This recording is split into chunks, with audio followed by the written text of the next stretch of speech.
अब आइए आगे बढ़ते हैं। बड़ी खबर से आपको रूबरू करवा दें। लोकसभा चुनाव पर कांग्रेस की बड़ी बैठक, राहुल खड़गे के नेताओं के साथ बैठक शुरू हो चुकी है। ये बड़ी जानकारी है। आपसे गठबंधन के मुद्दे पर चर्चा संभव। दिल्ली कांग्रेस के करीब 30 नेता इस बैठक में मौजूद हैं। ये जानकारी सामने आ रही है। तो बड़ी और महत्वपूर्ण बैठक है ये। राहुल खड़गे की नेताओं के साथ अब बैठक शुरू हो चुकी है। दिल्ली कांग्रेस के करीब 30 नेता बताया जा रहा है इस बैठक में शामिल हैं, मौजूद हैं। आम आदमी पार्टी से गठबंधन को लेकर ये चर्चा की जा रही है इस बैठक में। तो लोकसभा चुनावों के मद्देनजर कांग्रेस की तैयारी से जुड़ी हुई है बड़ी खबर। अब आगे भविष्य में आम आदमी पार्टी के साथ गठबंधन को लेकर क्या रणनीति आगे बनती है, इस पर चर्चा संभव है। इसमें ये बड़ी जानकारी देखिए। चुनाव को लेकर, आगामी चुनाव को लेकर ये कांग्रेस की बड़ी बैठक में दिल्ली कांग्रेस के करीब 30 नेता शामिल हैं कहा जा रहा है। हमारे साथी जैनेंद्र जुड़ चुके हैं अधिक जानकारियों के साथ। जैनेंद्र, ये कहा जा रहा है कि राहुल खड़गे की नेताओं के साथ में जो बैठक है वो शुरू हो चुकी है। कितने नेता यहाँ पर पहुंचे हुए हैं, कौन कौन इस बैठक का हिस्सा और क्या रहेगा एजेंडा?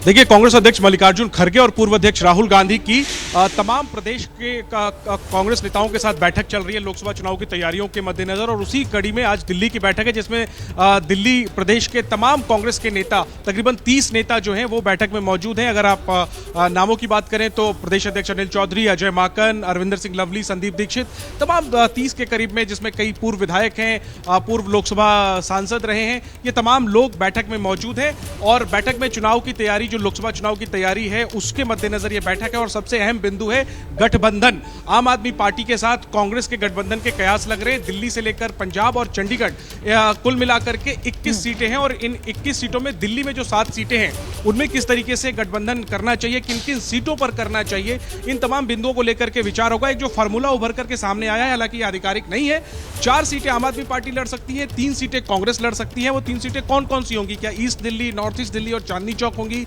या फिर वेस्ट दिल्ली की पश्चिमी दिल्ली से में से एक सीट होगी?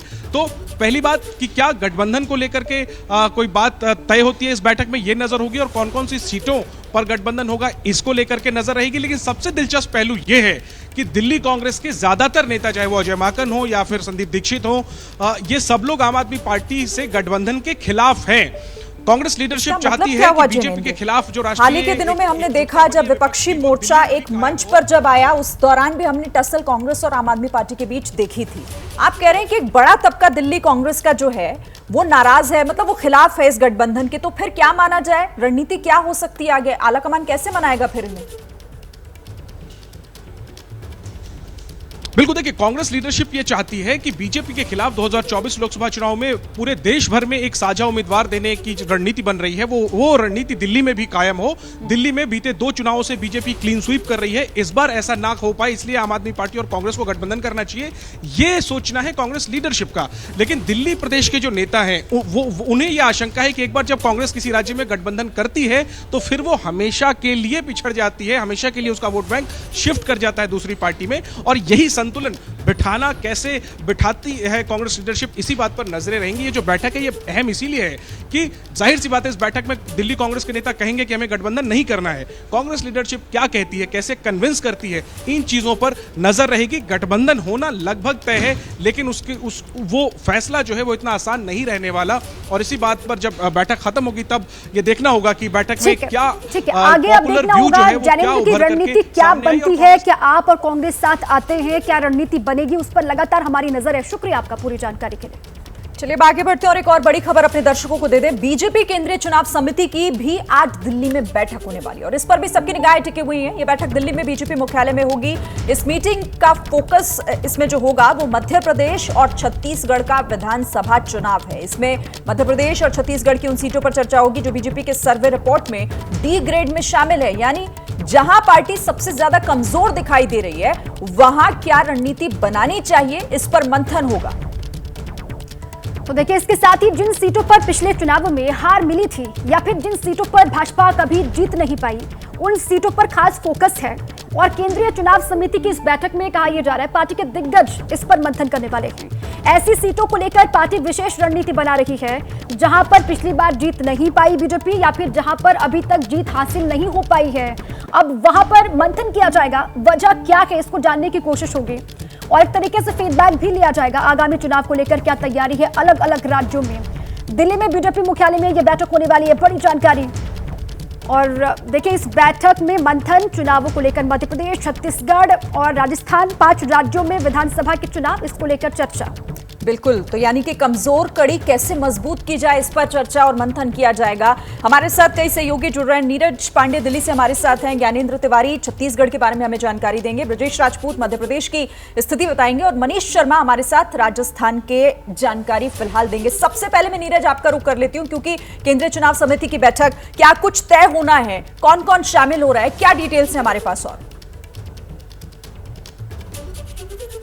देखिए, केंद्रीय चुनाव समिति की बैठक है, लेकिन इस बैठक का एजेंडा टिकट का निर्धारण नहीं है, बल्कि उन सीटों का निर्धारण या उन सीटों के बारे में चर्चा करना है जिन सीटों पर भारतीय जनता पार्टी पिछले चुनाव में या तो हार गई थी या वो डी ग्रेड में है या उन पर भारतीय जनता पार्टी जीतने की पोजीशन में नहीं पहुंच रही है। इसलिए भाजपा के नेताओं ने एक अलग रणनीति है। ये अपने आप में पहली बार, मैं बहुत दिनों से भारतीय जनता पार्टी कवर कर रहा हूँ, केंद्रीय चुनाव समिति की बैठक जब भी होती है, आमतौर पर उस बैठक में टिकटों का निर्धारण होता है, सीधे तौर पर टिकट का चयन होता है और उस पर डिसाइड हो जाता है, अगले दिन लिस्ट आ जाती है। लेकिन ये पहली बार हो रहा है। ये अपने आप में भारतीय जनता पार्टी ने एक माइक्रो रिसर्च का काम किया है, माइक्रो लेवल पर काम करने का प्रयास किया है कि पहले, यानी कि टिकट निर्धारण होने से पहले ही ये तय कर लिया जाए कि किन सीटों पर हम बहुत कमज़ोर हैं, किन सीटों को हमें और उभारना है, किन सीटों पर क्या कैंडिडेट दिया जाए ताकि हम वहाँ जीत सकें। तो अभी फिलहाल ये प्राइमरी बैठक है और इस बैठक में ये तय होगा कि कौन कौन सी वो सीटें हैं जहां कमजोर है और इनमें नया आदमी लाना है या क्या करना है। इस पर भाजपा के केंद्रीय नेता और राज्य के नेता बैठकर रणनीति तैयार करेंगे और उसके बाद एक जब दोबारा केंद्रीय चुनाव समिति की बैठक होगी जिसमें ये टिकटों का निर्धारण, तो ये बैठक आमतौर पर देखें तो बहुत महत्वपूर्ण है, क्योंकि इस बैठक से ये तय होगा कि भाजपा अगले चुनाव में, यानी कि विधानसभा चुनाव में क्या होगा। आज की जो बैठक है मेरी जानकारी के अनुसार मध्य प्रदेश और छत्तीसगढ़ को लेकर ही है, राजस्थान आज। और परंपरा से हट करके आप ये बता रहे हैं कि अमूमन ये होता था कि चुनाव के ऐलान के बाद ये केंद्रीय चुनाव समिति की बैठक होती थी, लेकिन इस बार परंपरा से हट करके चुनाव ऐलान से पहले ही ये बैठक की जा रही है। और किस रणनीति के साथ बीजेपी आगे बढ़ेगी ये देखना दिलचस्प होगा। छत्तीसगढ़ के बारे में बताएंगे हमारे साथी ज्ञानेंद्र तिवारी जुड़ चुके हैं। ज्ञानेंद्र, क्या जानकारी है छत्तीसगढ़ को लेकर? वहां किस तरीके से चर्चा की जाएगी, कांग्रेस को किस तरीके से बेदखल करना है, बीजेपी वापसी किस तरीके से करे, इन्हीं तमाम पहलुओं पर चर्चा होगी। सिरीन, देखिए, जैसा नीरज बता रहे थे कि बहुत कुछ पहली बार हो रहा है। और पहली बार क्यों हो रहा है? दरअसल पहली बार इसलिए हो रहा है क्योंकि दिसंबर 2023 में विधानसभा का चुनाव और फिर मार्च 2024 में लोकसभा का चुनाव। ऐसे में किसी भी कीमत पर बीजेपी किसी भी राज्य में ये नहीं संदेश देना चाहती है कि देखिए, हिमाचल प्रदेश, कर्नाटक के बाद अब बीजेपी ने यहाँ भी बीजेपी को हार मिली है। इसलिए बीजेपी हर कुछ फूक फूक कर कदम रख रही है। और छत्तीसगढ़ के लिहाज से देखा जाए तो 15 साल सरकार रहने के बाद सिरीन वहाँ 15 सीटों पर आ गई थी बीजेपी। और इसलिए बीजेपी को वहाँ के आज सभी तमाम वरिष्ठ नेता जो हैं, प्रदेश अध्यक्ष अरुण साव, वो कल ही रात दिल्ली पहुँच गए थे।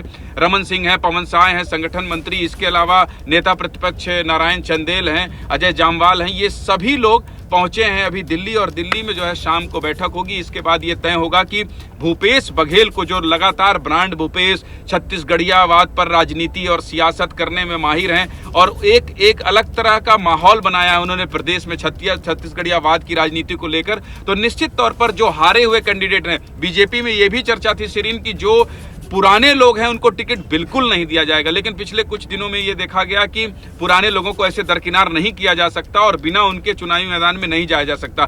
तो वो सभी रणनीति हैं जो कितने बार हारे हैं और जो लोग नए कैंडिडेट हैं बिल्कुल युवा चेहरों पर फोकस होगा। तो ऐसे में जातिगत समीकरण को लेकर चर्चा करना बहुत जरूरी है, क्योंकि जाति के आधार पर जिस तरह से ओबीसी की पॉलिटिक्स भी है बीजेपी के ज्ञानेंद्र की समीकरण किसी भी तरीके से फेल ना हो जाए। बिल्कुल माइक्रो लेवल पर काम हो रहा है, जैसा नीरज बता रहे थे। आप सभी हमारे साथ रहिएगा, क्योंकि चुनाव की तैयारियां कितनी तेजी से अब किस दिशा में आगे बढ़ रही हैं, ये हमारे सहयोगी बता रहे हैं। बीजेपी की केंद्रीय चुनाव समिति की बैठक होने वाली है और बड़ी खबर जान लीजिए आप, चुनाव समिति की बैठक में शिवराज भी शामिल होने वाले हैं। जानकारी ये है, सीएम शिवराज सिंह चौहान शामिल होंगे इस बैठक में। मध्य प्रदेश संगठन के बड़े नेता भी शामिल होंगे, ये जानकारी सामने आ रही है। तो मध्य प्रदेश के मुख्यमंत्री शिवराज सिंह चौहान भी दिल्ली आ रहे हैं, इस बैठक में वो भी शामिल होने वाले हैं। मध्य प्रदेश में दोबारा से कमबैक किस तरीके से किया जाए, इस पर लगातार फोकस। और देखिए, ये कहा जा रहा है कि इस बैठक में मध्य प्रदेश के और भी बड़े नेता शामिल होने वाले हैं।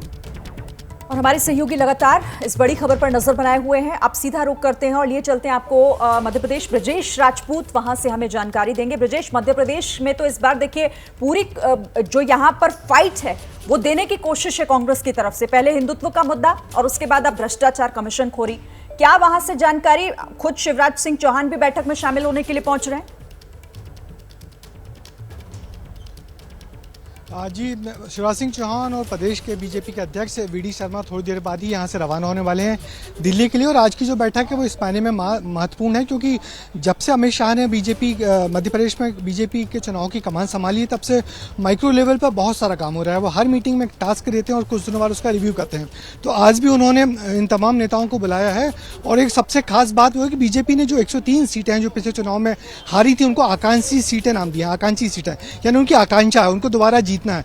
तो आकांक्षी सीटों पे क्या क्या काम हो रहा है इसकी रिपोर्ट लेके शिवराज सिंह चौहान और बी.डी. शर्मा पहुंच रहे हैं मध्य प्रदेश में। जैसे हमको मालूम है कि पिछले चुनाव में 109 सीटों पर ही बीजेपी अटक गई थी, 115 तक नहीं पहुंच पाई थी। ये अलग बात है कि किसी तरह जुगाड़ करके अब 128 पर बीजेपी आ गई है। मगर बड़ी बात यह कि इस बार फिर से कैसे कमबैक किया जाए, सत्ता को कैसे बचा के रखा जाए और कैसे जनता के बीच में जो एंटी एमएनसी का फैक्टर उसको डाइल्यूट किया जाए, इसके लिए अमित शाह ने कहा। और वहां पर तैयारियां क्या चल रही है ग्राउंड पर, ये जानने की कोशिश भी की जाएगी। मनीष शर्मा राजस्थान की जानकारी हमको देंगे, वो भी लगातार बने हुए हैं। मनीष, वहां पर कांग्रेस की जो गारंटियां हैं उसकी काट किस तरीके से निकालना है, इसी पर चर्चा होगी आज इस बैठक में।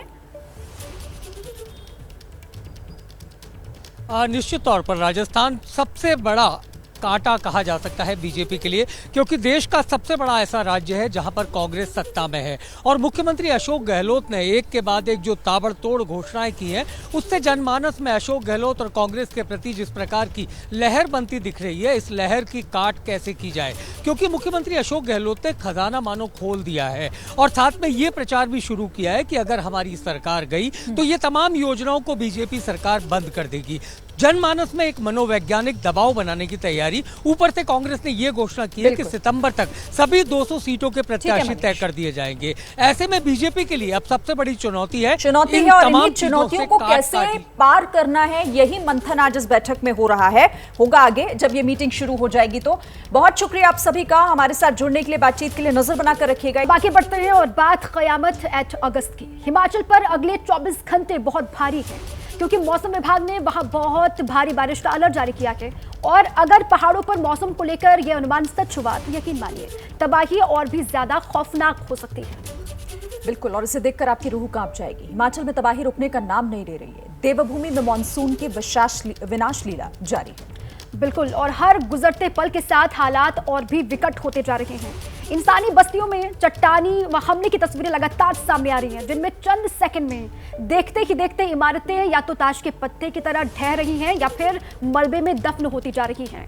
पहाड़ पर आई प्रलय लगातार लोगों के प्राण ले रही है और इस प्रलय की चपेट में आए लोगों को बचाने के लिए युद्ध स्तर पर रेस्क्यू ऑपरेशन भी अलग अलग हिस्सों में लगातार चल रहा है। एनडीआरएफ, आर्मी, एयरफोर्स के जवान संकट में घिरी देवभूमि में देवदूत की तरह मलबे के ढेर और सैलाबी उफान में फंसे लोगों को बचा रहे हैं। रेस्क्यू ऑपरेशन में दिन रात एक कर वहां पर लगे हुए हैं।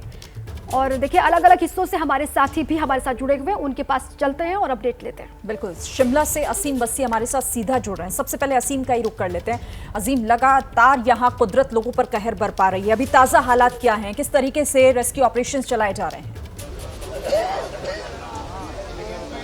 जी हाँ, आप सबको पता है कि सोमवार को यहाँ पे एक भारी लैंडस्लाइड हुआ था शिव मंदिर के ऊपर और अभी तक 13 जो हैं डेड बॉडीज़ को रिट्रीव कर लिया गया था। वो 13 पिलग्रिम्स थे जो माथा टेकने आए थे और 1 किलोमीटर ऊपर क्लाउड बर्स्ट हुआ और इतना हाई इंटेंसिटी से नीचे से ऊपर से मलबा नीचे गिरा कि पूरे जो शिव मंदिर की डबल स्टोरी बिल्डिंग थी उसको ही वॉश आउट करके ले गया।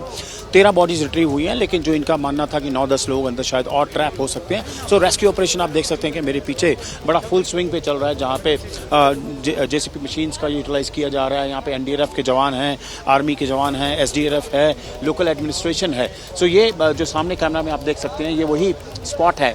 ऊपर से लेफ्ट साइड से बहुत हाई इंटेंसिटी से मलबा आया जब क्लाउड बर्स्ट हुआ और उसके बाद शिव मंदिर का जो एक मेजर पोर्शन था, 90% पोर्शन था, उसको वॉश आउट करके ले गया। एक हम आगे देख सकते हैं उसके रिमेन्स हैं। पुराना मंदिर जो छोटा सा था वो आगे अभी नज़र आता है, लेकिन मलबा इतना ज़्यादा है, इतनी जद्दोजहद करनी पड़ रही है क्योंकि ये परसों हूँ सुबह जब 7 बजे हुआ तब से लगातार ये ऑपरेशन चल रहा है। 13 डेड बॉडीज को रिट्रीव किया गया और कुछ तो नीचे वॉश आउट होकर नीचे खड्ड में चली गई थी जहाँ से इन्होंने निकाला है।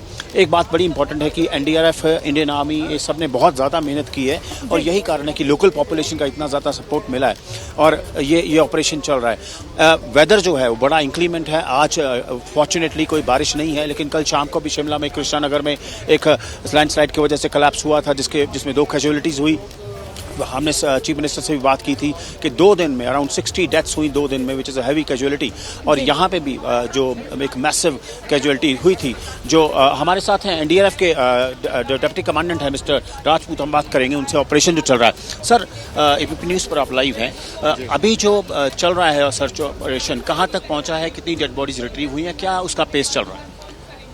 आप इस हादसे को लगातार कवर कर रहे हैं। कल तक की जो कुल 12 डेड बॉडीज मिल गई थी, आज एक डेड बॉडी मॉर्निंग में मिला है और ये अभियान लगातार चला हुआ है अभी भी।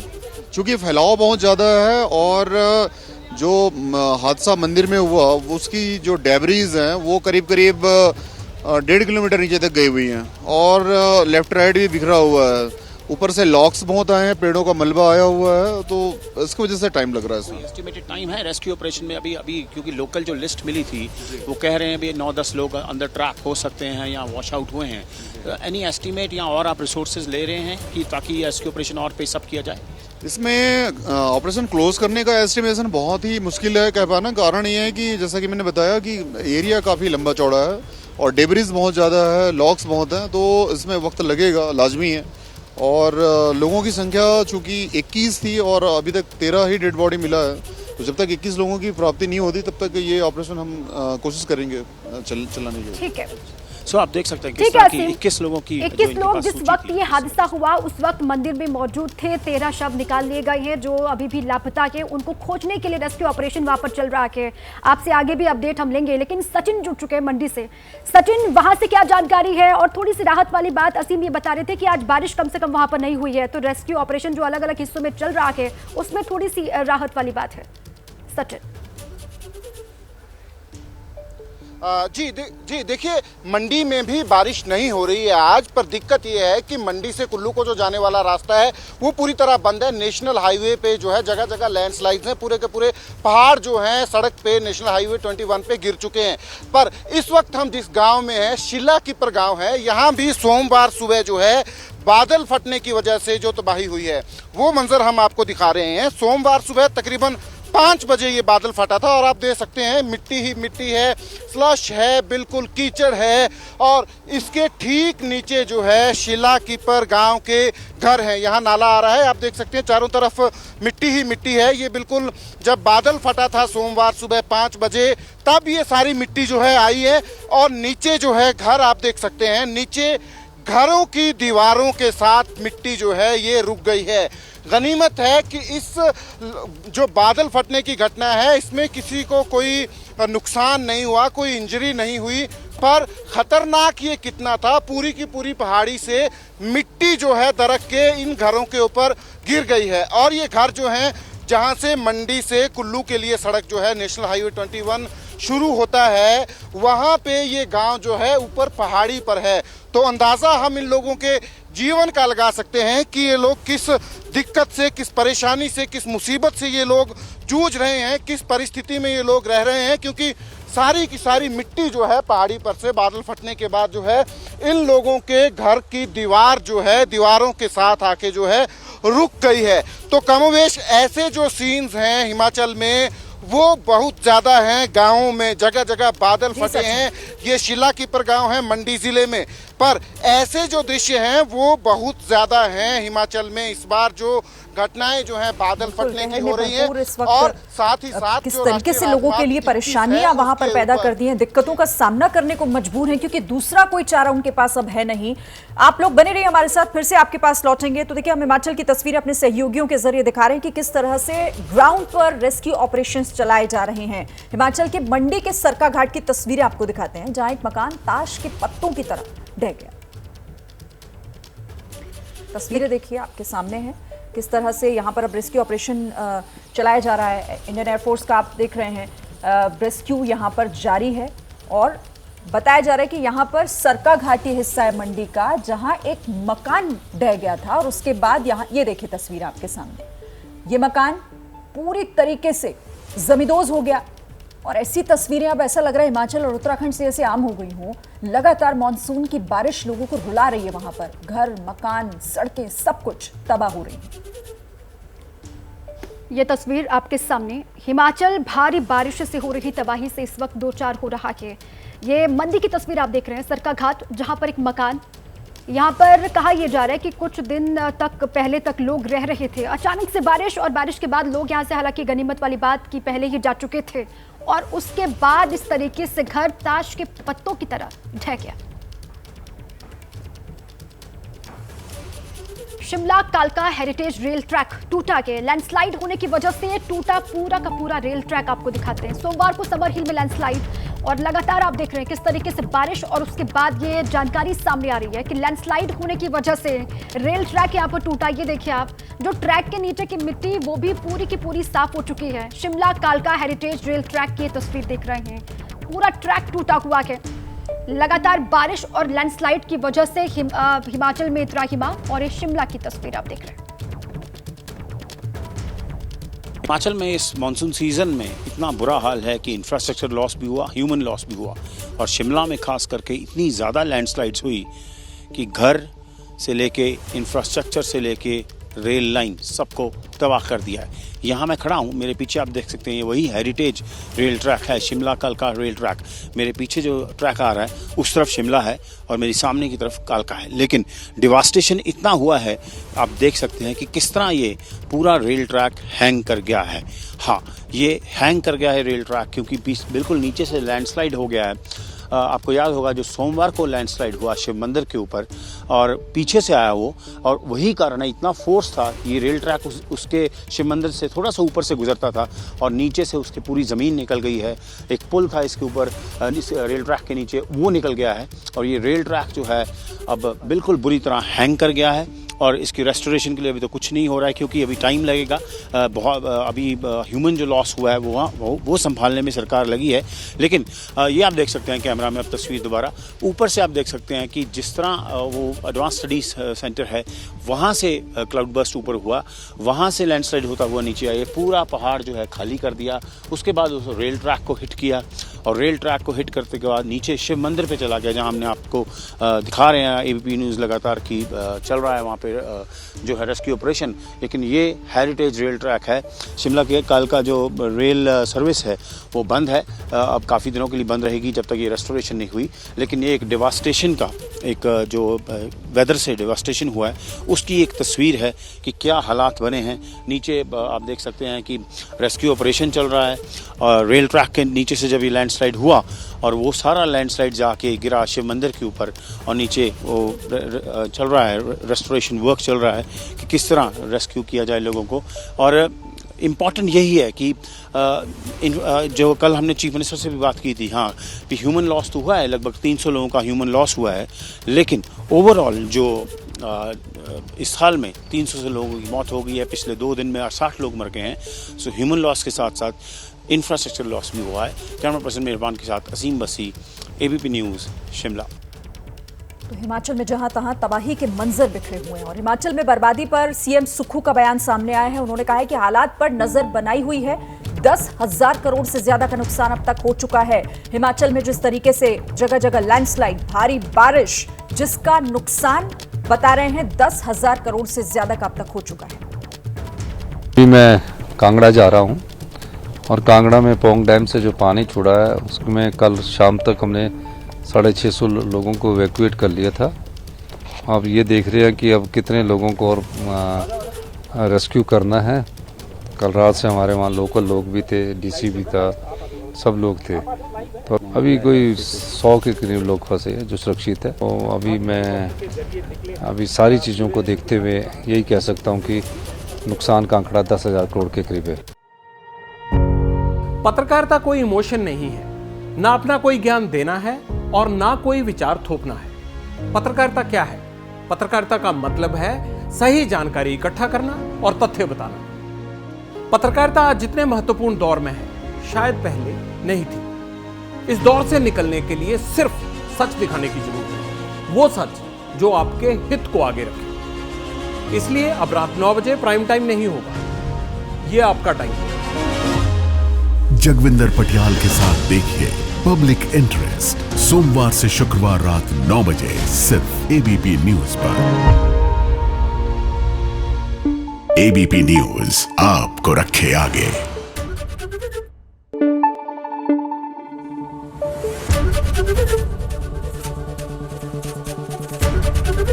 एबीपी न्यूज आपको रखे आगे।